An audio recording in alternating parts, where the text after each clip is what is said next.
10 aprel to'rttaligidan bir dona akamiz shu yerda turgan reklamada turganlardan bittasini tanlab oldilar. Uka menga to'rttali ma'qul keladi, joyimga tushadi deb zakaz berdilar. Tayyor edi. Bugun o'zida sirazi dastavka qilib yetkazib olib beramiz. Andijon Chinobodga. Chinobod Baliqchi mahallaga tushirib berdik. Aka, qo'yqora qalay, endi obunachilarimga yoritib beringchi buni qulaylik tomonlarini. Перегородка olinadi. Og'ilicha, sayozmasmi? Chuqur, suv pag'irlarini ko'ring. Suv pag'irlari nega qo'yiladi ekan? Tagidagi taxtasini ko'ring. Obunachilarimga bunday yoritib berasiz-da, bunday. Sizni ko'rib keyin bizga yana zakaz berishadi.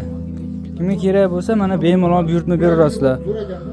Uzunligi 3 metr, og'lidan quyi dumbasigacha 180, yerdan balandligi 140, har bir qo'y oraliq masofasi 75 dan, tagidagi taxtasi qarag'ay, terak, sasna emas, toza lesti va garantiya. Tepasida qo'y cho'miltirib o'raverasizlar. Og'ili chuqur. Kimga kerak bo'lsa bemalol buyurtma beraverasizlar. Pastdagi nomer, pastdagi profillarga. Buni ikkita viloyatga xizmat ko'rsatamiz. Vodiyga dastavkamiz besplatni, Toshkent voha bo'lsa summasiga summa qo'shiladi.